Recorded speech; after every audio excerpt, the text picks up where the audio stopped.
I am so sorry to all the My Hero Academia fans because one, I have literally haven't given you a series in like over a while, and I just wanted to tell you guys to leave suggestions for My Hero Academia series because this thing is 16 chapters long. I couldn't find it any longer. That was good. I'm so sorry. But anyways, let's get started. Third person POV. All of UA classes had just moved in the new dorms after the training camp kidnap incident. Shinso was nervous. Out of nowhere, his mentor Eraserhead had took him to the dorm of 1C, the dorms of 1A. Seeing the shocked faces of the famous hero caused students was nothing short of memorable. Then again, Shinso himself was probably a feat to observe, as Mr. Aizawa had introduced him to the class. He couldn't believe what was happening. Mr. Aizawa had introduced him as the new addition to the class, as in, he was going to be a part of the hero course. Him, Shinso. Of course. He kept his stoic mask on, refusing to let the class of strangers see him freak out and probably jump of joy. And, of course, he did exactly that once he was in his newly assigned room, and all alone.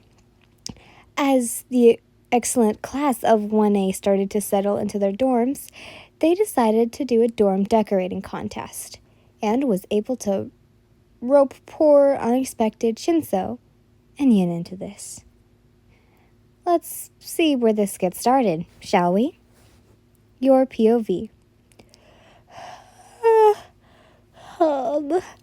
Yawning, I dropped my box of my clothes onto the carpet floor of my new room. Every girl's dream, right? A room in a house that was filled with hot guys and girls? It's too bad all I want to do right now is pass out or drown myself in caffeine. I slowly unpacked my small boxes of clothes and put them in mini trinkets onto my shelves of my bookcase. As I finished touches, I hung up the fairy lights that my mom forced me to bring above my window and properly flopped onto my bed. Ready to pass out at any moment, I started to snuggle into my pillows until I was interrupted by a harsh knocking and complete exotic noises. Well, not that kind. Okay, I'm coming. Stop banging at my door, jeez. I managed to mumble out as I drowsily wobbled to my door, opening it.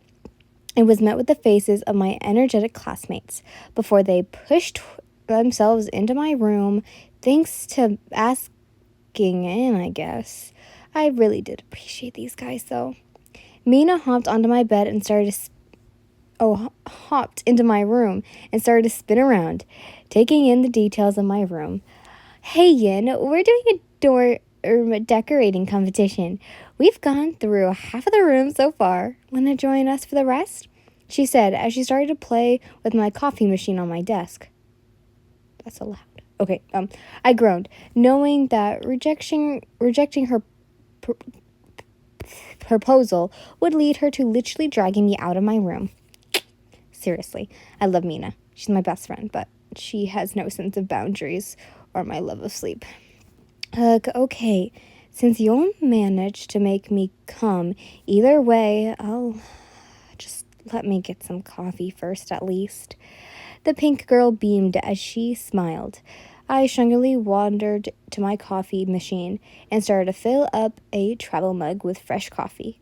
The rest of the class continued to explore my room, some checking out my plethora of books I had, while others gawked at my coffee collection. I smacked Mineta with my coffee mug, stopping him from searching through my drawers, as I pushed them all outside and to the next victim. Let's get this over with, I muttered to no one in particular, as the group proceeded to the next room. Deku, trying his best to stop us from entering his room, but alas, no one can stop the determination Uraraka and excited Mina. Seeing our room basically decorated to all might, I leaned against the wall, too tired to properly worry about the boy's obsession. I yawned as I closed my eyes, hoping to possibly get some rest, before Mina grabbed my wrist and dragged me out of the fanboy's room. we proceeded to invade our classmates' rooms. Tokiyami's comforting dark one, Jiro that was filled with instruments I wanted to play so badly, and Sato, who had a delicious cake for all of us. Gosh, thank God. Eventually, the gang of excited teenagers and me were dragged along, stopped in front of another unwanted victim. Should we bother him? He did just get here and doesn't know us at all, Kiro. Suyu mentioned, holding back Mina from bursting into another room. Devilishly, Mina smirked at Sue. That's exactly why we should burst in. We barely know him, but seeing his room would be like seeing into his soul. I frowned, slightly confused at the scene unfolding before me. Just whose room is this? Maybe I should have paid more attention to where and when Mr. Aizawa told us the room layout. Too late now. Knowing that two would only continue to argue before barely coming to a conclusion, I took it upon myself to decide the fate of the room inhabitant. Nothing against whoever it was, but the faster this goes, the sooner I can get back to bed. I knocked on the door, immediately shutting Sue and Mina up as they both turned to me, bewildered. Hey, can we come in your room and check it out? I asked, only slight curious whose voice would reply. Mina shook my shoulders, astonished yet excited that I was the one that went first. Oh my God, that's my little sleep-deprived baby. I bet you're curious about our new classmate too, huh? Mina whispered, with a wide grin on her face. New classmate? Okay, I really need to pay more attention to Mr. Aizawa from now on. Luckily, before Mina could shake me into oblivion, a boy with messy purple hair and eye bags that compared to Mina's opened the door in front of us. I really don't care whether you see my room or not. Just make it quick. I smiled at the stranger before striding into his room, patting his shoulder, saying, Now that's something I gotta agree with, buddy. I think we can be best friends in the future. He brushed off my comment with a nonchalant shrug as the rest of the group entered his neat yet messy room, kind of chaotically organized and dark, lit up by a purple lava lamp that gave the whole atmosphere a calm feeling. Oh my gosh, Shinso, you have a cat? What's its name? Mina exclaimed as she lightly grabbed the curious black cat off of, apparently, Shinso's bed. The cat started to wiggle out of Mina's grasp before Shinso saved it and told the pink girl, her name is Kigi.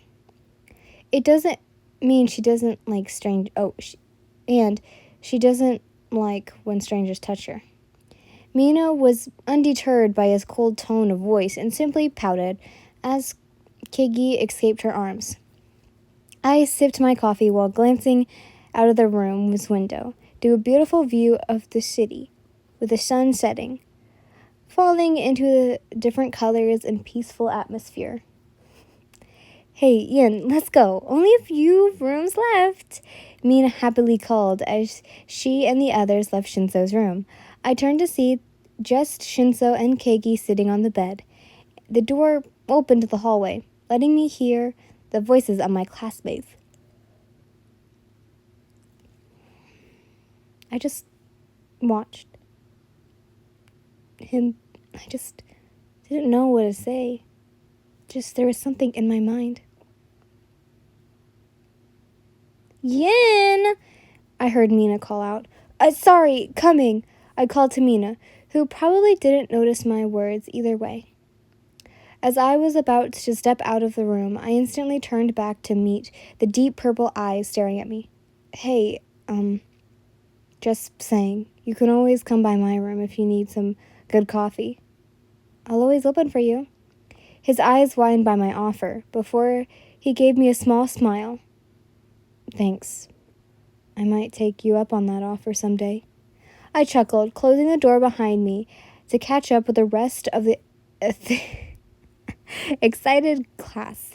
In the end, Sato won the competition, gaining all the votes of the girls in our class because of the delicious cake that he got us. Well, made, really, but... and rightfully so, in my opinion. Sighing, I went back to my room, picking up my acoustic guitar and re-sighing to play while looking at the moon in my window until I heard a knock at the door.